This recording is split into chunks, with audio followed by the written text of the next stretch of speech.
Una discesa delle superfici coltivate, del numero di aziende, degli occupati in agricoltura, mentre cresce la produzione e diminuisce la redditività un po' in tutti i comparti, tranne che nel vino. Sono questi i dati raccolti da Veneto Agricoltura nei primi mesi del 2015, ma non sono dati da leggere in negativo perché le aziende agricole diventano più grandi ed efficienti, esportano di più, soprattutto quelle vinicole, con il Prosecco che ha aumentato i volumi di export in 10 anni del 500%.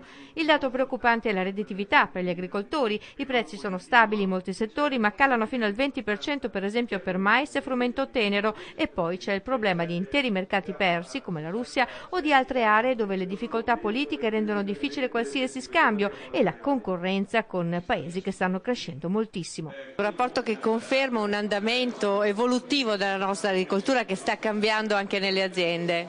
Esatto, hai usato il termine giusto. L'agricoltura, come tutti i settori produttivi, dei servizi o quant'altro, è un settore in evoluzione. Abbiamo avuto nel complesso un piccolo arretramento dal punto di vista della produzione generale, comunque sempre ottimi valori vicini ai 5,7 miliardi, in calo il numero di imprese e un calo degli occupati. Ci sono comunque dei settori positivi, e voglio piacere di ricordare il settore vitivinicolo che esporta 1,7 miliardi di valore di vino per il mondo. Prosecco Superstar.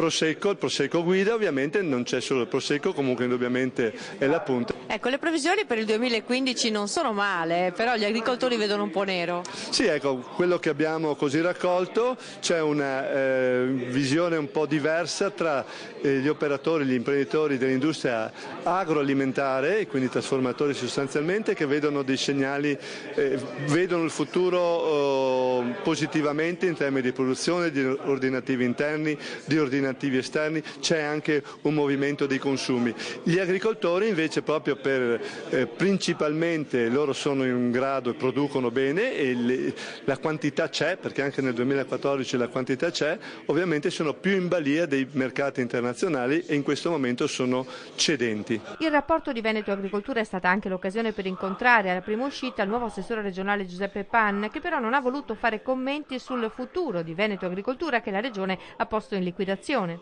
Il futuro di Veneto Agricoltura, visto che l'assessore ha detto che dobbiamo chiederlo a lei, come lo vede?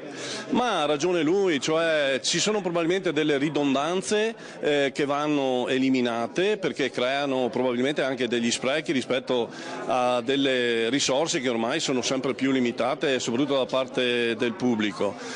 Ci sono invece delle eccellenze dal punto di vista della ricerca e soprattutto del collaudo dell'innovazione, perché il problema non è tanto quello di fare la ricerca, ma il problema vero è quello di trasferire i risultati della ricerca e i connotati di innovazione prodotti dalla ricerca alle aziende agricole, e quello è il problema.